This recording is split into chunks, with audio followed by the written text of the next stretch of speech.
ทองเส้นนี้เก็บเงิน3 ปีจึงได้ซื้อมาเก็บไว้เพื่อเป็นของมันผู้สาวโอดวันสัญญาลางานกลับมาบ้านเฮาน้ำตาพังยาวผู้ข่าวว่าน้องแต่งงานหัวใจสถานอ้ายมาบ่ทันใจเจ้าสัญญาเขาจบตอนน้องเข้าพาควันอ้ายเกลือนน้ำตาเข้ามาเป็นแขกช่วยงานสร้อยที่เตรียมมันออกมาเป็นของขวัญแทนใจหากบอกลาใส่เก็บไว้ให้ลูกเด้อลาบัดเขาใหญ่มาบอกว่าคุณลุงมอบให้อ้ายเสียหักแล้วอย่าให้เสียความตั้งใจยิ้มรับของขวัญคนพายก่อนลาใจไปชั่วชีวิตสร้อยทองเส้นนี้บ่มีสิทธิ์เป็นของมัน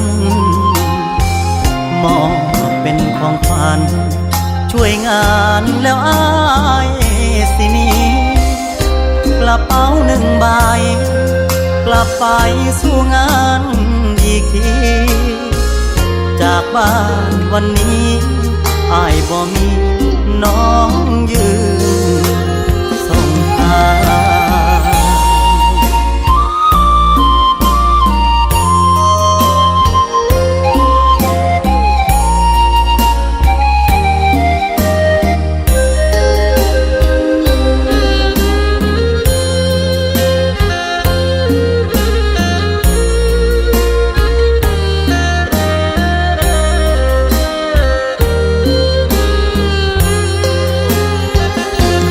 บอกลาใส่เก็บไว้ให้ลูกเด้อลาบัดเขาใหญ่มาบอกว่าคุณลุงมอบให้อ้ายเสียหักแล้วอย่าให้เสียความตั้งใจยิ้มรับของขวัญคนพายก่อนลาใจไปชั่วชีวิต